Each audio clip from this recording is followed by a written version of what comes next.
Assalamualaikum warahmatullahi wabarakatuh. Alhamdulillahi rabbil alamin. Wassalatu wassalamu ala ashrafil mursalin Nabiyyina wa maulana Muhammadin wa ala alihi wa sahbihi ajma'in. Wa ashhadu an la ilaha illallah wahdahu la syarikalah. Wa ashhadu anna Muhammadan abduhu wa rasuluh.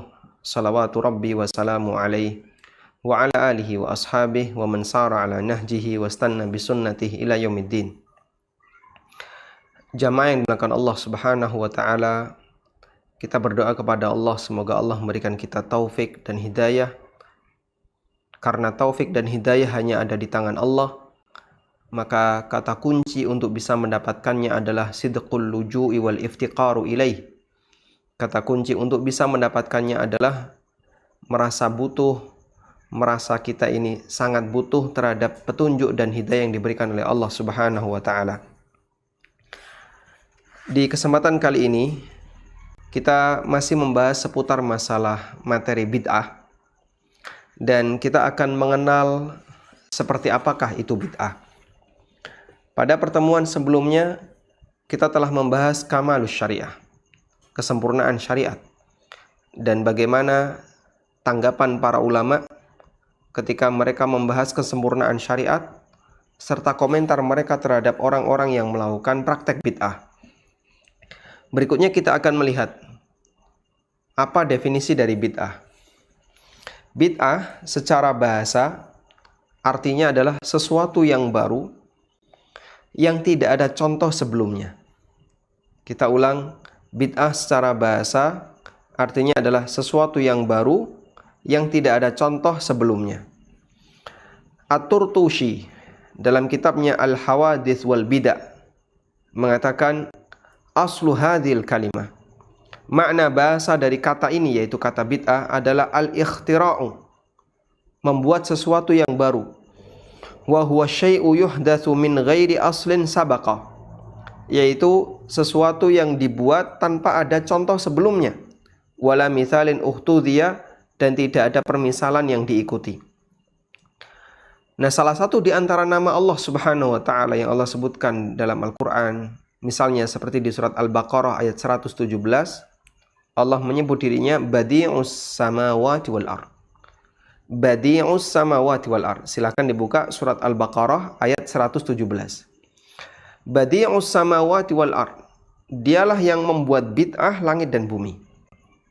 Dan yang dimaksud bid'ah langit dan bumi di situ adalah Allah menciptakan langit dan bumi tanpa ada contoh sebelumnya, tanpa ada permisalan yang diikuti sebelumnya. Sehingga Allah menyebut dirinya Badi'u, pakai ain ya, Badi'us samawati wal ard. Zat yang menciptakan langit dan bumi tanpa ada contoh sebelumnya.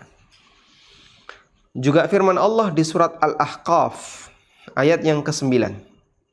Di sini kita juga bisa menjumpai makna kata bid'ah secara bahasa. Allah berfirman di surat Al-Ahqaf ayat yang ke-9. Qul ma kuntu bid'am minar rusul. Katakanlah, ma kuntu bid'am minar rusul. Aku bukanlah bid'ah. Aku bukanlah bid'ah di kalangan para rasul. Maksudnya adalah aku bukanlah rasul pertama kali yang tidak ada contoh sebelumnya. Aku bukan rasul pertama kali yang diutus oleh Allah di muka bumi ini, yang tidak ada contoh sebelumnya. Karena Nabi SAW diutus oleh Allah sebagai penutup para nabi dan para rasul, sehingga semua nabi dan semua rasul telah diutus oleh Allah Subhanahu wa taala sebelum Nabi Muhammad SAW. Ini makna bid'ah secara bahasa. Sehingga dari dua ayat tadi dan penjelasan ahli bahasa, kita bisa simpulkan bahwa makna bid'ah secara bahasa adalah sesuatu yang baru yang tidak ada contoh sebelumnya. Dan biasanya makna bahasa itu lebih luas dibandingkan makna syariah, makna istilah. Sehingga ketika ada sebuah kata yang dia punya makna bahasa dan punya makna secara istilah, umumnya cakupan makna bahasa itu lebih luas dibandingkan makna istilah. Sebagai contoh, Kata sholat secara makna bahasa artinya adalah berdoa. Sehingga setiap aktivitas doa yang dilakukan oleh manusia, maka dia disebut telah melakukan sholat. Namun secara makna istilah, sholat lebih mengerucut, yaitu rangkaian kegiatan perbuatan dan bacaan yang dimulai dari takbiratul ihram dan diakhiri yang dilakukan dengan cara tertentu, dimulai dari takbiratul ihram dan diakhiri dengan salam. Ketika orang mendefinisikan salat dengan definisi ini, maka dia lebih mengerucut, lebih sempit, karena dia hanya terbatas untuk amalan yang sifatnya tertentu, dimulai dari takbiratul ihram dan diakhiri sampai salam. Sehingga dari sini kita bisa lihat kata salat secara makna bahasa kan cakupannya luas, secara makna istilah cakupannya lebih sempit. Kata bid'ah juga seperti itu. Secara makna bahasa cakupannya luas, mencakup segala yang baru yang tidak ada contoh sebelumnya. Sehingga berdasarkan makna bahasa ini, saya bisa sebut HP ini bid'ah. Kenapa? Karena tidak ada di masa silam. Nggak ada contoh sebelumnya di masa silam. Kita bisa sebut kamera ini bid'ah. Kenapa? Nggak ada contohnya di masa silam. Kita bisa sebut meja atau kursi yang modelnya kayak gini mungkin bid'ah. Karena di masa silam nggak ada dengan kursi yang ada pegasnya, kemudian bisa muter-muter seperti ini. Maka bid'ah dalam makna secara bahasa memiliki kandungan makna yang jauh lebih luas. Sedangkan bid'ah dalam makna istilah, ada beberapa definisi yang disampaikan oleh para ulama. Namun definisi yang paling sering dipakai oleh para ulama adalah definisi yang disebutkan oleh Asy-Syatibi dalam kitabnya Al-I'tisam.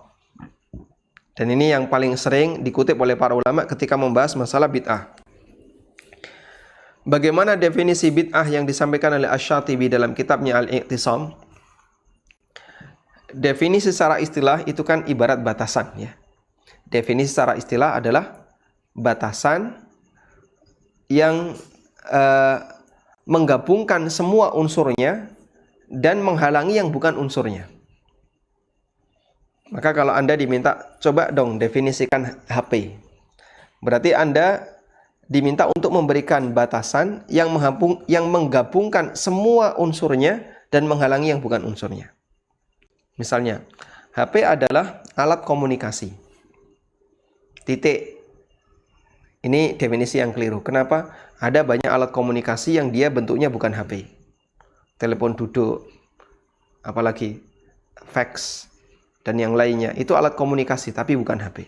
Baik, alat komunikasi yang bisa dibawa kemana-mana. Tidak terhubung dengan kabel tertentu. Ada memberikan definisi yang tambahan-tambahan keterangan yang lainnya. Berarti itu kan membatasi. Oh, berarti kalau alat komunikasinya terhubung dengan kabel, dia bukan HP. Kalau dia nggak bisa dibawa kemana-mana, bukan HP. Tapi ini juga belum memenuhi. Karena HT, handy-talkie, itu bisa dibawa kemana-mana. Kentongan. Itu juga alat komunikasi. Handy-talkie dia bisa dibawa kemana-mana. Dan juga tidak terhubung dengan kabel. Oh, berarti perlu batasan tambahan.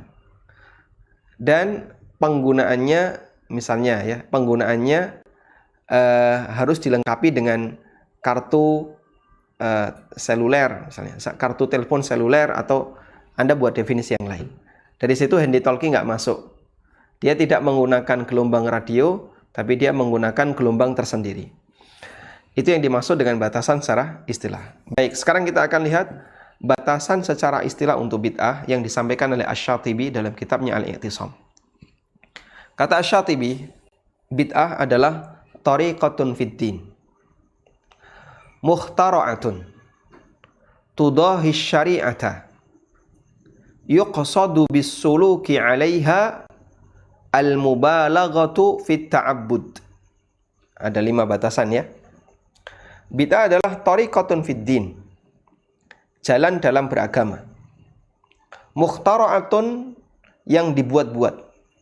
artinya sesuatu yang baru. Tudahi syariah, menyerupai syariat. Yuqsadu bisuluki 'alaiha, yang tujuan ketika orang memeganginya, berkomitmen dengan bid'ah ini adalah al-mubalaghatu fit ta'abbud, dalam rangka untuk menambah bentuk ibadah kepada Allah Subhanahu wa taala. Ini definisi yang disampaikan oleh Asy-Syatibi. Dan definisi ini mirip seperti apa yang disabdakan oleh Nabi SAW atau diturunkan dari sabda Nabi SAW dalam hadis dari Aisyah radhiyallahu anha. Nabi SAW bersabda, "Man ahdatha fi amrina hadza ma laysa min fawarad." Siapa yang membuat sesuatu yang baru fi amrina hadza, dalam urusanku ini, ma laysa minhu, padahal dia bukan bagian dari ajaranku, fawaradun, maka itu bid'ah yang tertolak. Baik, sekarang kita akan jelaskan definisi yang disampaikan oleh Asy-Syatibi. Kita bantu dengan tulisan. Jamaah yang dimuliakan Allah Subhanahu wa taala, sekaligus kita kilas balik dengan materi yang kemarin kita sampaikan. Pada pertemuan sebelumnya, kita ingatkan tema kita adalah bid'ah. Membahas bid'ah secara halus atau lembut? Halus. Bagian 2, membahas bid'ah secara halus. Ada beberapa muqaddimah di materi pertama yang kemarin sudah kita sampaikan. Pertama adalah masalah anti kata bid'ah. Dan ini dialami oleh sebagian kaum muslimin. Saya tidak perlu membuka tabir dalam masalah ini. Kita bisa tahu orang-orang yang mereka sangat sensitif dengan istilah bid'ah, anti dengan kata bid'ah, alergi dengan istilah bid'ah. Makanya sampai ada khotib, kok dia menyebut kullu bid'atin, ada dengar kata bid'ah saja, sudah langsung di blacklist, besok lagi jangan pakai khotib yang seperti itu. Ada yang menyebut ini radikal. Ada yang menyebut intoleran. Ada yang menyebut Wahabi, dan aneka sebutan yang lainnya. Padahal gelar-gelar seperti ini adalah gelar yang tujuannya untuk menyudutkan. Siapa sih orang yang mau disebut radikal? Dia yang ngomong, si A radikal. Coba kamu sendiri disebut kamu radikal, mau nggak? Nggak mau. Ya, maka jangan menuduh orang tapi tanpa dasar. Baik. Dan orang yang anti kata bid'ah, kita telah memberikan kesimpulan bahwasanya ini adalah pelanggaran besar. Kenapa? Ini pelanggaran dalam agama. Kenapa pelanggaran? Kita sebut dengan tegas ini adalah pelanggaran karena Nabi SAW berkali-kali menyebutkan kata bid'ah dalam khutbah beliau. Selanjutnya saya mengajak kepada jamaah, coba bayangkan andaikan kita duduk di depan mimbar Rasulullah SAW, lalu beliau mengatakan, iyyakum wa muhdatsatil umur, fa inna kulla muhdatsatin bid'ah wa kulla bid'atin dhalalah. Janganlah kalian melakukan hal yang baru dalam masalah agama, karena sesuatu yang baru dalam masalah agama itu bid'ah dan semua bid'ah itu sesat. Ya Rasulullah, radikal. Subhanallah. Maha suci Allah dari kalimat seperti ini. Sehingga kita tegas mengatakan itu pelanggaran karena Nabi SAW dalam khutbah beliau berkali-kali menyebut kata bid'ah. Kalau beliau berkali-kali menyebut kata bid'ah, khutbah Nabi SAW, saya tulis sholawat ya, berkali-kali menyebut kata ini.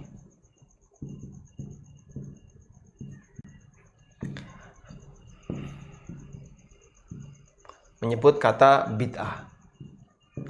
Artinya begini jamaah. Di kesimpulan ini, saya cuma mengajak hati-hati dalam menilai dan membuat istilah. Karena kadang sebuah istilah itu ketika tidak dipikirkan, dia konsekuensinya terlalu luas. Dan salah satu di antara dampak buruknya adalah sampai dia menyinggung bagian yang itu sudah ada dalam syariat Islam. Contoh, misalnya ada orang yang mengatakan begini, saya itu paling benci kalau lihat orang berjenggot. Semua orang berjenggot itu saya benci. Tahan dulu, jangan emosi. Nabimu sallallahu alaihi wasallam beliau berjenggot.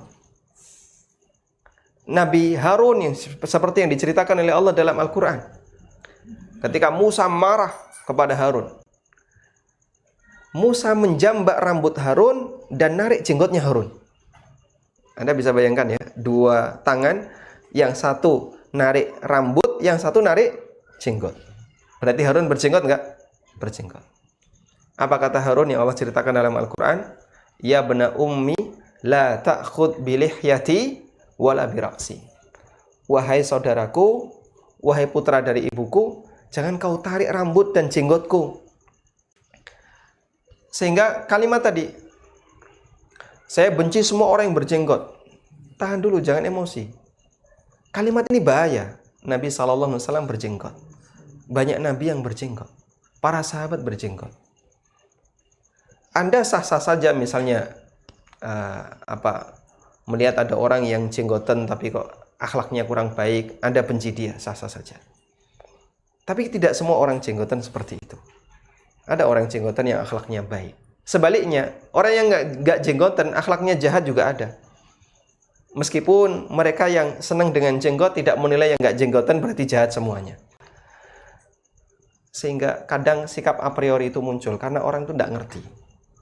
Terus menyampaikan sebuah kalimat yang kalimat itu konsekuensinya buruk. Karena terlalu luas kalimatnya. Termasuk ini. Pokoknya kalau saya dengar ada penceramah yang mengatakan bid'ah, udah langsung itu radikal. Nabi SAW berkhutbah dan beliau berkali-kali menyebut bid'ah. Sebelum kajian ini, ya, saya membuka aplikasi hadis dan ini hanya sebatas usaha yang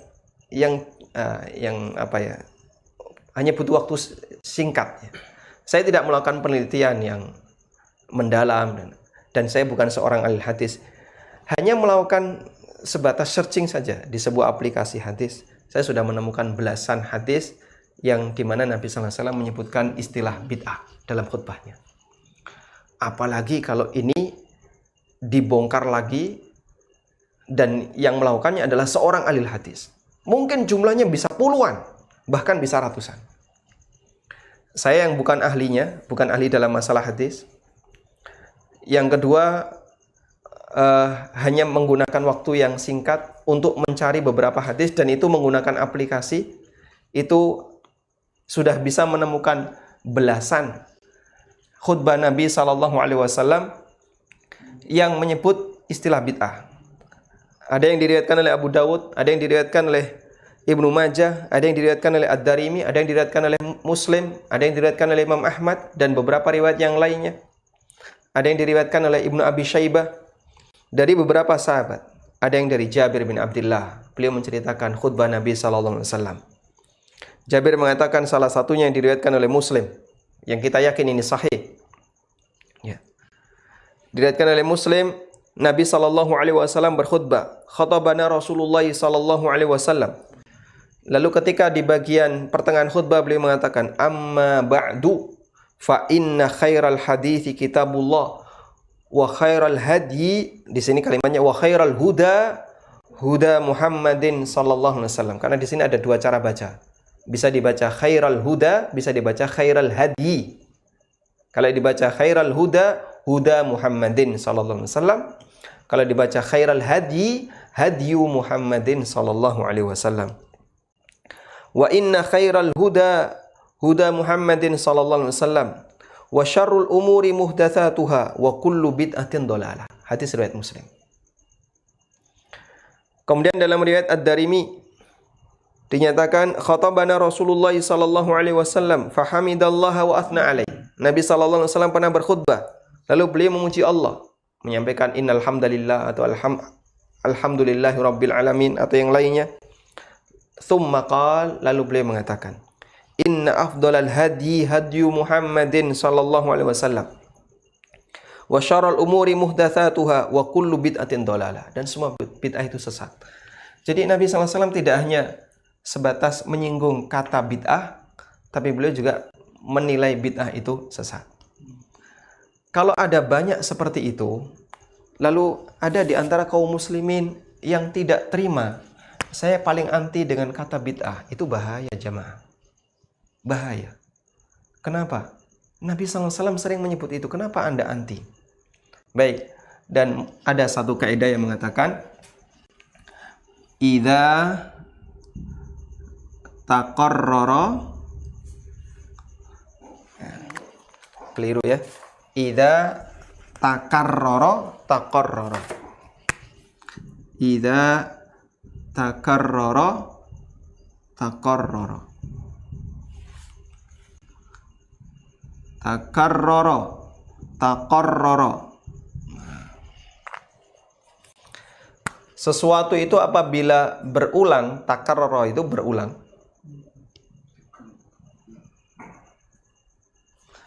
Takarrara berarti dia jadi prinsip. Ya. Kalau orang tua Anda sering pesan, awas hati-hati ya kalau nyebrang jalan. Di kesempatan yang lain, hati-hati ya kalau nyebrang jalan. Sering seperti itu. Berarti jadi prinsip orang tua, kalau nyebrang jalan, hati-hati. Sehingga kadang berawal dari nasihat-nasihat yang berulang itu, jadi kaidah baku. Oh, berarti kalau seperti ini tidak boleh. Berarti seperti ini boleh. Kaidah baku. Perintah yang sifatnya sekali, dua kali, dengan perintah yang berkali-kali, kuat mana? Kuat berkali-kali. Larangan yang sifatnya sekali, dengan larangan yang berkali-kali, kuat mana? Berkali-kali. Kalau Nabi SAW sering menyebut bid'ah itu sesat. Kullu bid'atin dhalalah. Semua bid'ah itu sesat. Kita belum membahas tentang pembagian bid'ah. Saya baru ingin menekankan bahwa anti kata bid'ah itu bahaya. Anti kata bid'ah itu bahaya. Kalau Nabi SAW berkali-kali mengatakan dalam khutbahnya, bid'ah itu sesat. Semua yang perkara yang baru itu bid'ah dan bid'ah itu sesat. Berarti ini jadi bagian dari kaidah. Jadi bagian dari kaidah. Boleh nyebut kata bid'ah dalam khutbah. Minimal itu. Minimal itu ya. Maka jangan alergi, jangan anti. Tayyib. Karena sesuatu itu kalau berulang, berarti dia jadi prinsip. Sehingga ketika sudah jadi prinsip, kok Anda anti, alergi dengan kata itu, ini bahaya. Padahal itu bagian dari prinsip agama. Baik. Lalu kita berikan muqaddimah yang kedua kemarin ya. Tentang kamalus syariah. Kesempurnaan syariat. Dan ini disepakati oleh umat Islam. Siapa yang nggak sepakat kalau syariat telah sempurna, berarti dia telah menilai syariat ini ada yang cacat. Dan itu perbuatan yang sangat berbahaya. Tayyib. Jamaah bisa tanyakan kepada kaum muslimin siapapun. Anda percaya nggak syariat ini sempurna? Kalau ada orang yang mengatakan dan dia KTP-nya Islam, menurut saya belum sempurna. Sampaikan kepada dia. Anda menyampaikan kalimat yang bahaya. Syariat ini telah sempurna 100%. Apa dalilnya? Andai kan nggak butuh dalil, andai kan nggak ada dalil, bukan nggak butuh dalil ya. Andai kan nggak ada dalil, orang sudah bisa memahami. Karena nggak mungkin Nabi terakhir syariatnya belum sempurna, itu nggak mungkin. Berarti nanti harus ada Nabi setelahnya. Dipahami ya? Pakai logika sederhana. Jika syariat yang dibawa oleh Nabi Muhammad SAW itu tidak sempurna, berarti itu sama dengan menganggap bahasanya apa yang Allah turunkan itu masih ada yang cacat. Dan tidak mungkin Nabi yang terakhir yang diutus oleh Allah tidak membawa syariat yang sempurna. Kalau tidak sempurna berarti nanti akan ada Nabi setelahnya. Ya, meskipun kalau kita berbicara lebih serius lagi, kita sebutkan dalilnya. Dalilnya surat apa? Al-Maidah ayat berapa? Ayat 3. Baik. Al-yauma akmaltu lakum dinakum wa atmamtu alaikum ni'mati wa raditu lakumul Islam madina. Konsekuensi dari syariat yang sempurna. Konsekuensinya. Karena setiap keyakinan kan ada konsekuensinya. Apa konsekuensinya? Satu, ya, karena sempurna maka tidak boleh ditambahi.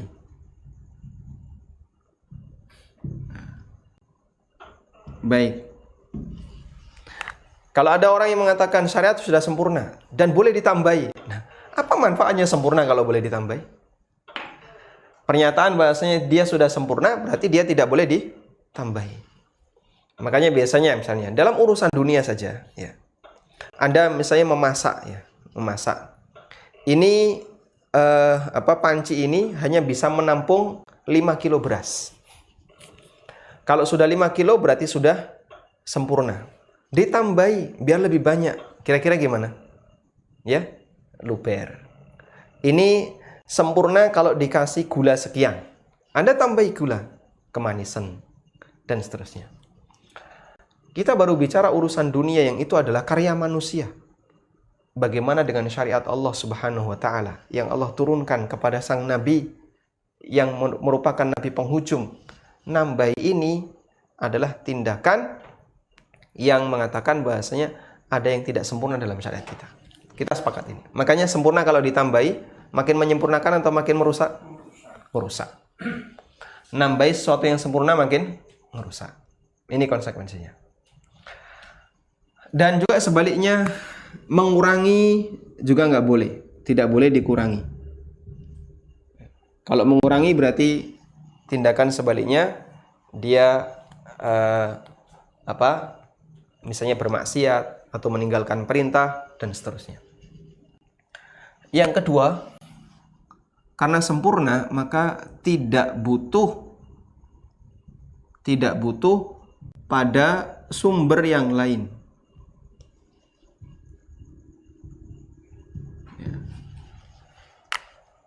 Maka syariat sumbernya jelas, Al-Quran dan Sunnah.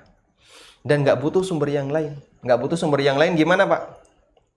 Nggak butuh mimpi, nggak butuh kitab Taurat, nggak butuh Injil. Karena Allah sudah berikan kita syariat yang sempurna.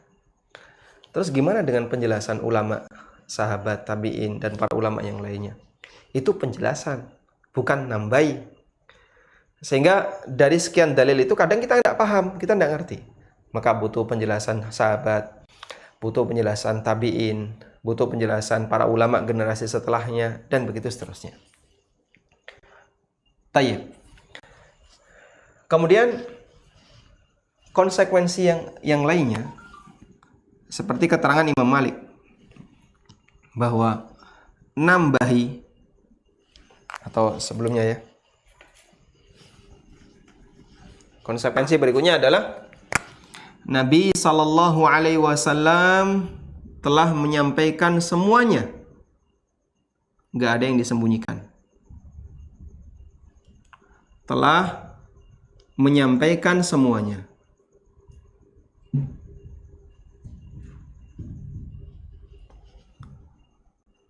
Kenapa? Karena kalau masih ada yang disembunyikan berarti belum sempurna.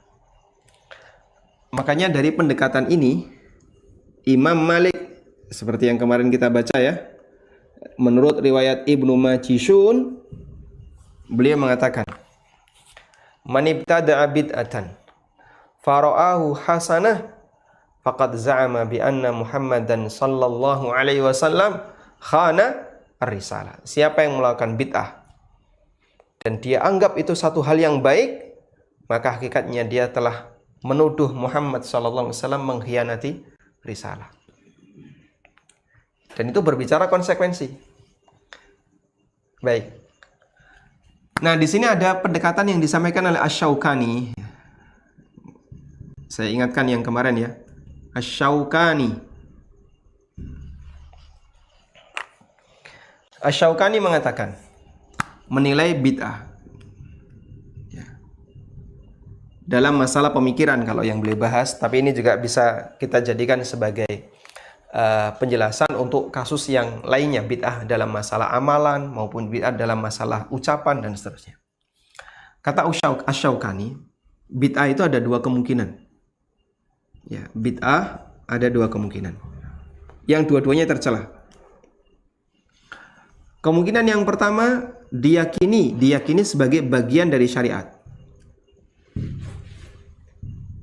Diyakini sebagai bagian dari syariat. Siapa yang meyakini bid'ah bagian dari syariat, maka oleh Asy-Syaukani dia dianggap telah mengkoreksi syariat. Meyakini bid'ah bagian dari syariat itu sama dengan apa? Koreksi, mengoreksi syariat. Ya. Waliyadzubillah, dan ini adalah perbuatan yang salah besar. Siapakah kita, makhluk yang penuh dengan keterbatasan, mengkoreksi syariat Allah yang maha sempurna? Sehingga kalau Anda yakini bid'ah itu bagian dari syariat, bahaya, karena ini termasuk bentuk mengkoreksi syariat. Artinya menganggap ada syariat yang tidak sempurna. Pendekatan yang kedua, kata Asy-Syaukani, pendekatan yang kedua, kata beliau, bukan bagian dari syariat. Bukan bagian syariat. Lalu kata Asy-Syaukani, jika kamu yakini bid'ah itu bukan bagian dari syariat, itu hanya tradisi kok, bukan bagian dari syariat. Lalu beliau sampaikan apa? Mengapa dilestarikan? Gitu kan? Mengapa dibelani? Bahasa kita yang lebih enak ya. Ngapain dibelani? Dibelani bahasa Indonesianya apa? Ngapain dibela-bela? Nah. Kenapa harus dibela? Sampai mati-matian. Pokoknya siapa yang nggak kayak gini bukan golonganku. Wah, gitu ya. Padahal dia bukan bagian dari syariat. Kalau bukan bagian dari syariat, kan manusia punya pilihan. Mau melakukan silahkan, tidak melakukan juga silahkan. Sehingga ya, misalnya satu bid'ah tertentu. Di tengah orang Syiah, siapa yang tidak ikut meratapi maktam terhadap kematian Husain, ya, maka itu dianggap sebagai pelanggaran besar, ya. Bahkan bisa dinilai murtad dari Syiah. Nah, saya menyinggung contoh yang jauh ya tentang Syiah. Contoh yang dekat di sekitar kita juga banyak, cuman sensitif. Ya. Nah. Jadi pilihannya dua, itu bagian dari syariat atau bukan? Bagian dari syariat. Kalau begitu Anda koreksi syariat. Karena Nabi SAW tidak pernah ngajarin kayak gini. Pilihan yang kedua, itu bukan bagian dari syariat. Terus kenapa harus memaksakan orang lain untuk melakukannya? Padahal itu bukan bagian dari syariat. Nah, kita kalau paham kaidah ini, memahami tentang muqaddimah kesempurnaan syariat, insya Allah cukup mudah untuk bisa menerima istilah bid'ah dan mudah untuk mengatakan bahasanya bid'ah itu sesat. Tidak sulit untuk bisa memahami seperti itu. Karena yang namanya bid'ah adalah tambahan dalam syariat. Baik. Selanjutnya kita beralih ke muqaddimah berikutnya, yaitu membahas tentang definisi bid'ah.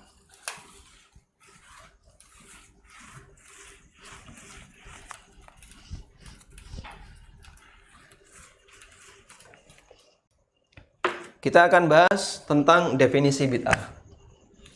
Definisi bid'ah ada dua tinjauan, tinjauan bahasa, dan yang kedua adalah tinjauan istilah. Dan kalau kita membahas sebuah tema kajian tertentu, tentu saja dua ini kita libatkan. Cuman yang utama adalah yang istilah. Tadi sudah kita sebutkan keterangan dari At-Turtushi bahwa definisi bid'ah secara bahasa adalah sesuatu yang baru Lanjutannya gimana? Yang tidak ada contoh sebelumnya. Sesuatu yang baru tanpa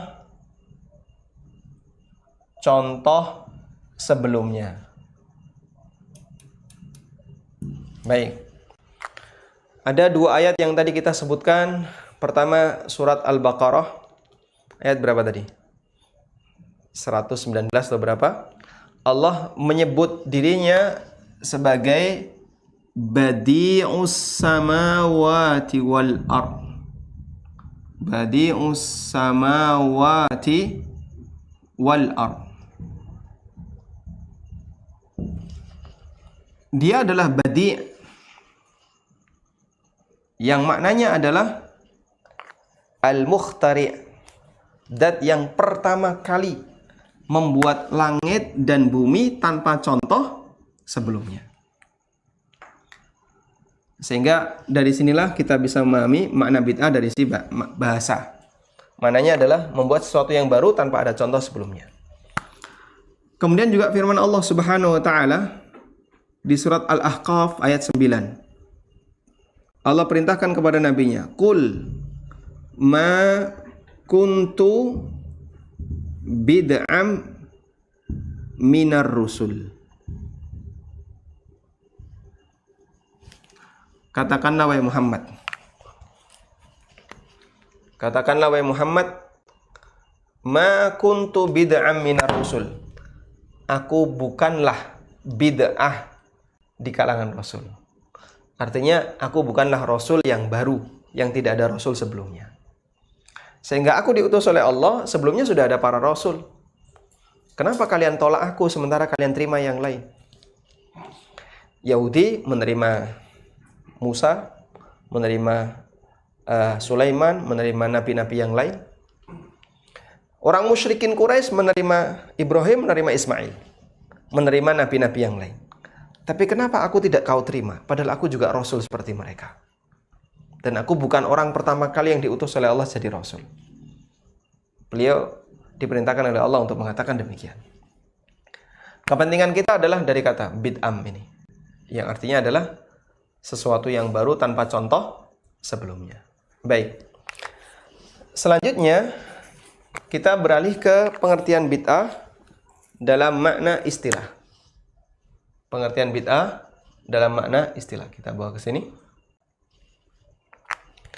Hadis yang kita jadikan acuan untuk memahami bid'ah dalam makna secara istilah adalah hadis Aisyah radhiyallahu anha. Nabi sallallahu alaihi wasallam bersabda, "Man ahdatsa fi amrina hadza ma laisa minhu fahuwa raddun." Barang siapa yang melakukan ihdas, membuat satu yang baru, fi amrina hadza, dalam urusanku ini, yaitu dalam asal agama, ma laisa minhu, yang dia bukan bagian darinya. Sehingga ada 3 unsur. 1, 2, 3. Dia sesuatu yang baru dalam urusanku ini, yaitu urusan agama. Ma laisan minhu, dan bukan bagian darinya. Artinya tidak ada dalil. Tanpa dalil. Maka itulah bid'ah yang tertolak. Nah, ini nilainya, hukumnya di sini. Fawaradun, bid'ah yang tertolak. Nah, dari hadis ini ada satu definisi yang disampaikan oleh Imam Asy-Syatibi dalam kitabnya Al-I'tisam, yang ini dianggap sebagai definisi yang paling bagus dalam memberikan keterangan tentang bid'ah. Kita tuliskan kata Asy-Syatibi. Asy-Syatibi mengatakan definisi bid'ah adalah tariqatun fid din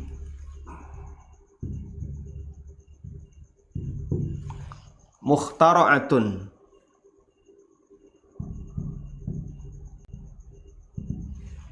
tariqatun fid dini mukhtara'atun tudahi syariah. Di sini kelihatan tudahi asy-syariah.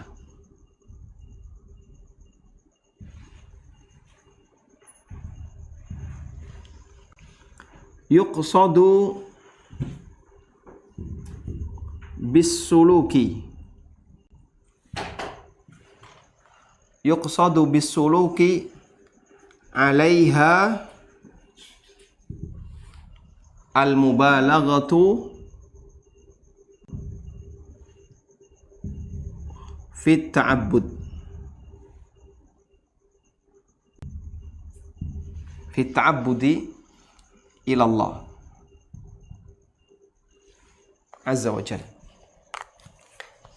Ini definisi yang disampaikan oleh Asy-Syatibi dalam kitabnya Al-I'tisam.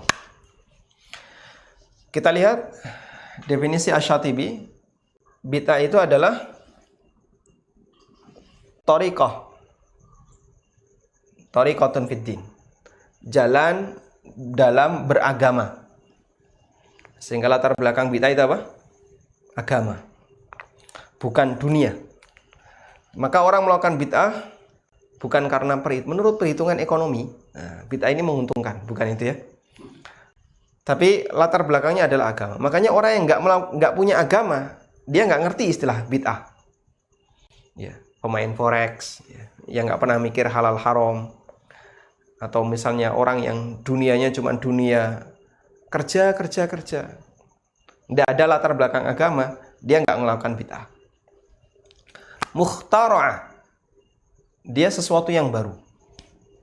Artinya tidak ada contoh sebelumnya. Tudahi syariah, yang menyerupai syariat. Dia menyerupai syariat.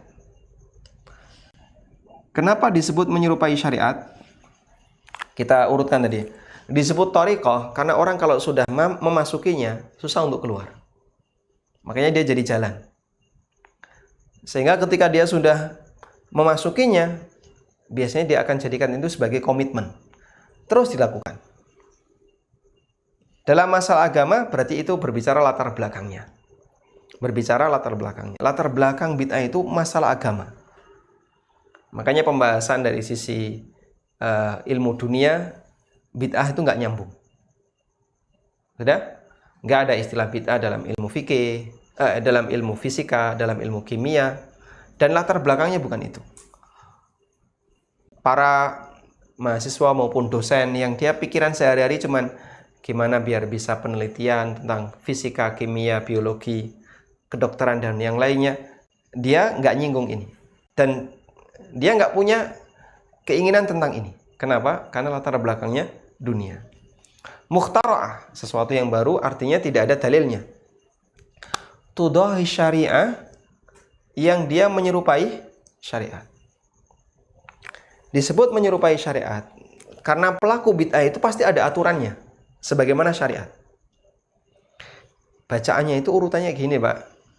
Jadi setelah baca tahlil 4.453 kali, dan itu harus dilakukan di hari yang ketiga pasca kelahiran. Lalu setelah itu baca Yasin sebanyak 150 kali. Kemudian baca Bismillah 1111 kali. Nah, 1111. Nah, jadi dia pakai aturan-aturan harus kayak gini.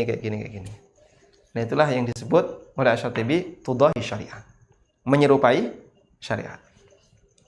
Makanya bid'ah itu tidak boleh dilakukan serampangan, ada protapnya, kan gitu ya. Setelah ini. Ya.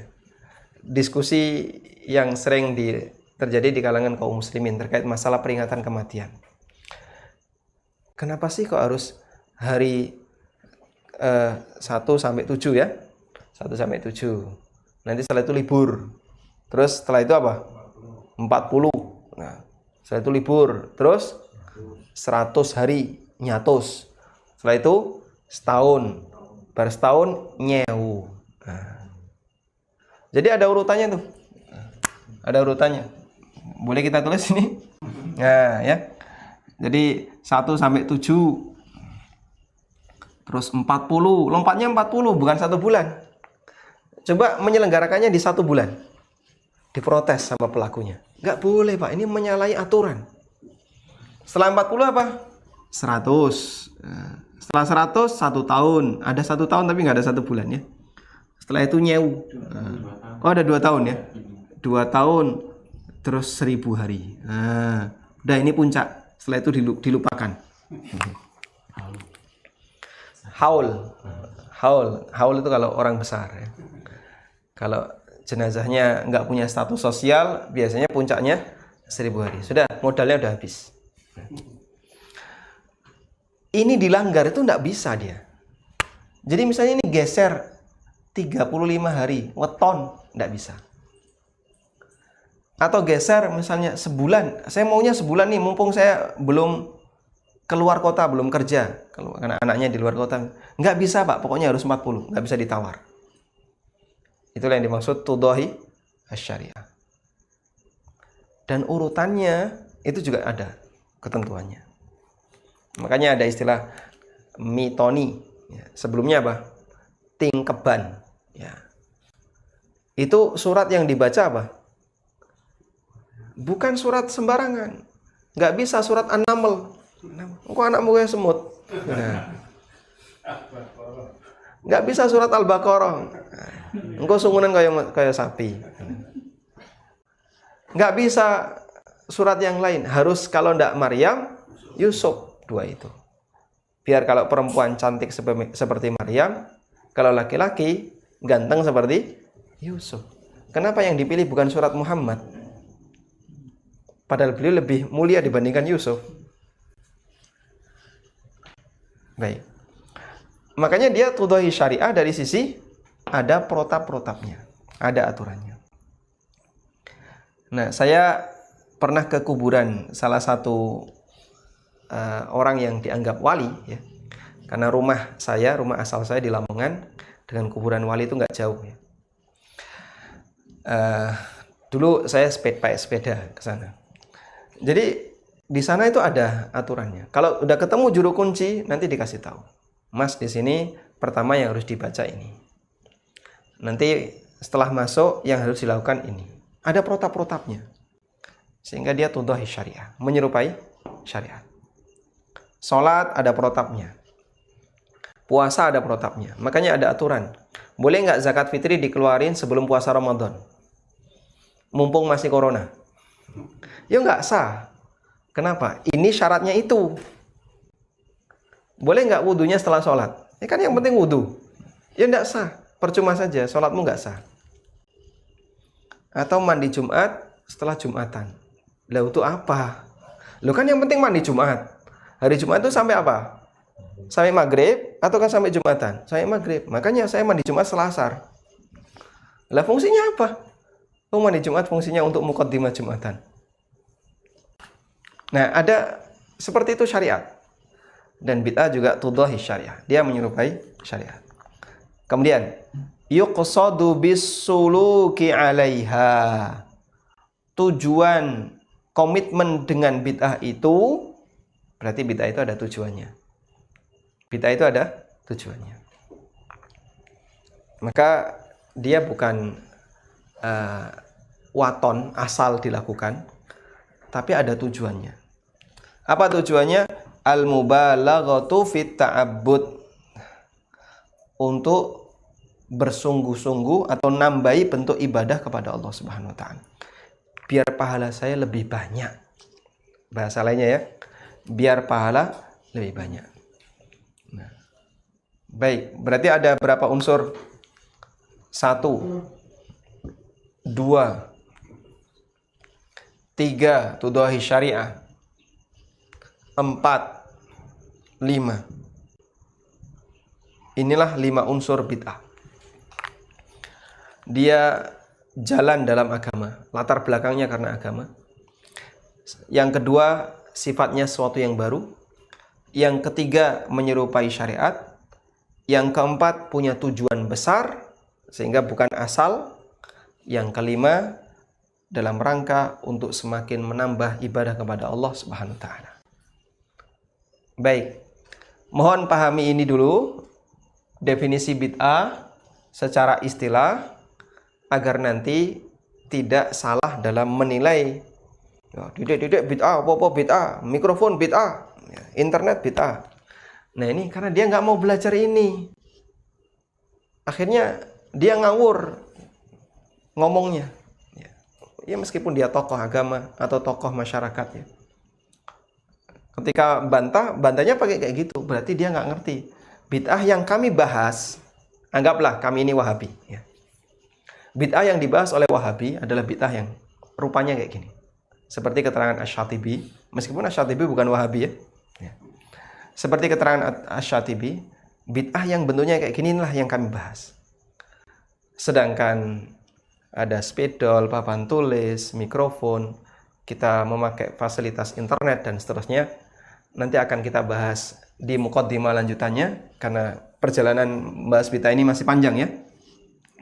Kita nanti akan bahas tentang perbedaan antara bid'ah dengan maslahah mursalah, yang itu sering menjadi titik sengketa antara mereka yang membela bid'ah dan mereka yang anti terhadap bid'ah. Wallahu ta'ala alam, itu yang bisa kita sampaikan. Semoga menjadi kajian yang bermanfaat. Wassallallahu ala nabiyyina Muhammadin wa ala alihi wa sahbihi wasallam. Wa akhiru da'wana anilhamdulillahi rabbil alamin. Wassalamualaikum warahmatullahi wabarakatuh. Subhanallah. Asyhadu an la ilaha